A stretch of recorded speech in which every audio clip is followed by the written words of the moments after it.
Bonjour Louis-Antoine, tu es venu à nous pour deux concerts à Toulouse et à Perpignan.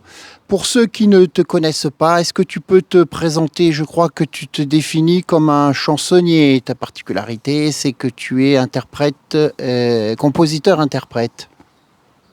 Oui, tout à fait. Je suis un modeste chansonnier qui tente de restaurer la grande chanson française qui a, qui a pris fin au milieu des années 70, remplacée par la variété. Donc j'essaie de chanter voilà, nos saints, la très sainte Vierge Marie, notre Seigneur Jésus-Christ, l'histoire de France, la Vendée, les croisades, etc. Donc voilà, j'essaie d'être un artiste enraciné. Et de donner envie à mes compatriotes de s'intéresser davantage à la foi de nos ancêtres et à notre histoire. Je suis ton canal Telegram et j'encourage nos auditeurs à faire de même, à s'inscrire sur ton canal. Et j'ai vu que tu avais une mission d'apostolat puisque tu te déplaces partout en France en autostop. Tu résides chez l'habitant et que quasi tous les matins, tu chantes sur les marchés. C'est vraiment une démarche très intéressante parce que tu ne te contentes pas des réseaux sociaux ou d'être dans ton compte à soi, mais que tu vas vraiment vers la population, vers les Français. Qu'est-ce qui t'a inspiré cette démarche d'apostolat ? Alors plusieurs choses m'ont inspiré, à commencer par Saint-Louis-Marie Grillon de Montfort, qui chantait ses cantiques dans toute la France, mais également une volonté de, comment dirais-je, une volonté de correspondre à ce qu'est le troubadour traditionnel et de m'imprégner du pays réel, des problématiques des Français. Et donc avec toutes les rencontres que je fais en autostop et sur les marchés, cela nourrit grandement mon art et permet aussi de confronter toutes ces études théoriques que j'ai menées tout seul chez moi avec le réel. Donc voilà ce qui m'inspire. Et puis aussi une autre chose à laquelle je tiens, c'est je fais toujours la distinction entre l'artiste et la vedette. La vedette, c'est quelque chose de moderne et pour moi, l'art est avant tout du spectacle. Enfin, mon art à moi, la chanson, doit être avant tout du spectacle vivant et on ne peut pas se contenter de produire des choses en studio, de communiquer sur les réseaux sociaux et de ne jamais aller sur le terrain. Donc voilà ce qui m'inspire. C'est vraiment une démarche militante. Et est-ce que tu peux chanter sur les marchés tes chansons avec même des paroles très engagées? Est-ce qu'il n'y a pas des conséquences directes et de l'hostilité de la population? Est-ce que tu ne rencontres pas l'hostilité de la population sur les marchés? Je rencontre, oui, très régulièrement une hostilité, mais qui ne va pas plus loin qu'un regard noir ou oui, un certain mépris d'une frange de la population. Parfois, les policiers municipaux, voyant mon décor plutôt, comment dirais-je, ostentatoire et prosélyte, me font un contrôle d'identité, essaient de faire en sorte que je quitte les lieux. Mais voilà, je préfère insister sur tous les gens qui sont satisfaits de ma présence sur les marchés, tous les villageois du Royaume de France qui me le rendent bien, et même parfois qui approuvent les idées que je défends dans mes chansons. Au cours de ces deux récitals et de ces réunions à Toulouse et à Perpignan, tu as fait l'avant-première de Vincent Renoir qui donnait conférence.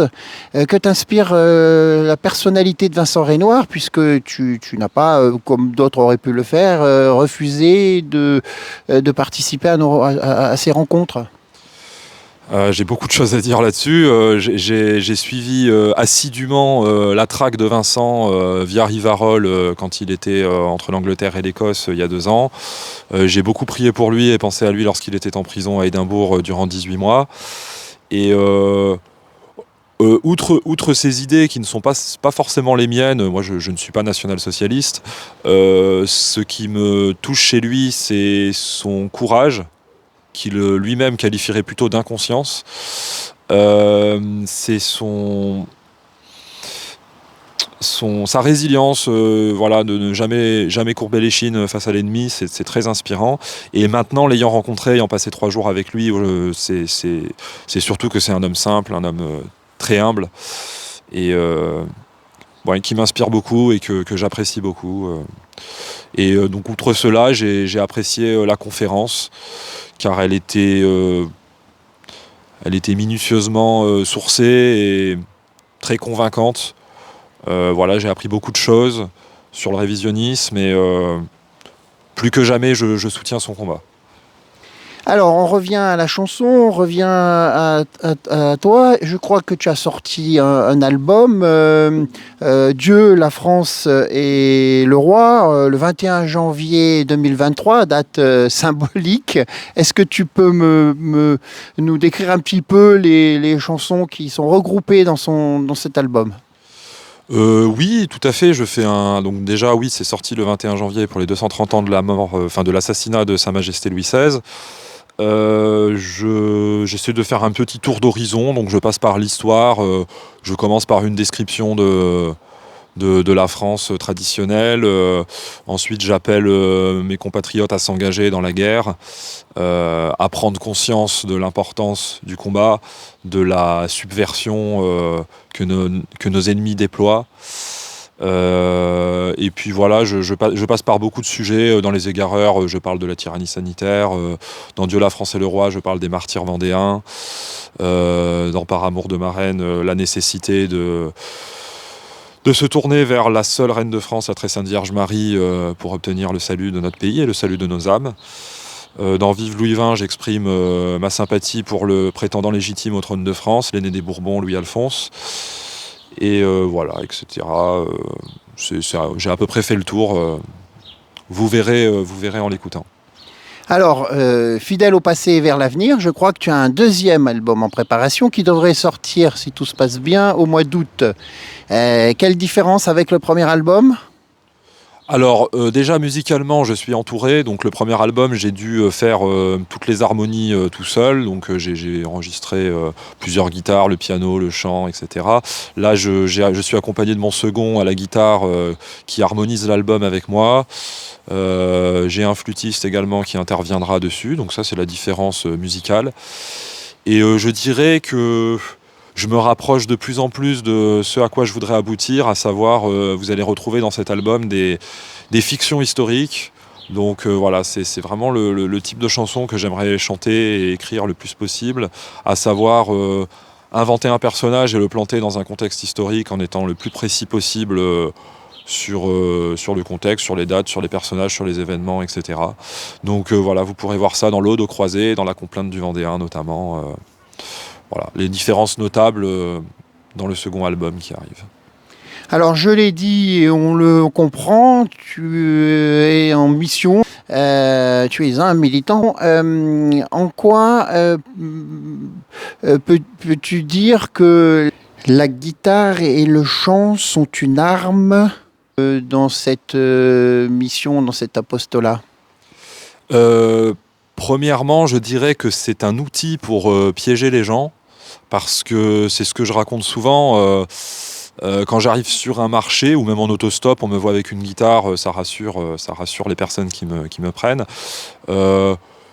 Après avoir chanté 2-3 Brassens et souri aux personnes qui se trouvent là, aux villageois, je me rends sympathique auprès d'eux. Et dans un second temps, je pense qu'il est plus aisé de partager les idées qui sont les nôtres, que ce soit déjà la foi catholique, mais même les fondamentaux de la droite nationale. Et je pense que les gens sont beaucoup plus réceptifs une fois qu'ils nous trouvent aimables que si on amorce direct avec une espèce de volonté de convaincre sans dire bonjour, sans écouter la personne. Donc je pense que vraiment la guitare et le chant, ça a le mérite d'enrober dans le miel un peu les idées que je défends et qui peuvent parfois rebuter les Français. Eh bien, merci beaucoup. On va te souhaiter bonne chance et bon vent sur les routes de notre beau pays. Et comme tout finit en chanson, je vais te proposer de nous jouer un air rapide, mais profond. Donc, à toi non plus la parole, mais à toi la chanson.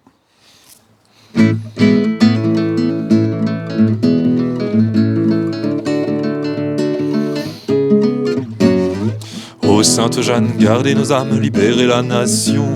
Faites que nos cœurs s'enflamment contre l'occupation. Ô Sainte Jeanne, sauvez la France des anglo-saxons et des cabales Mossad, des sages de Sion.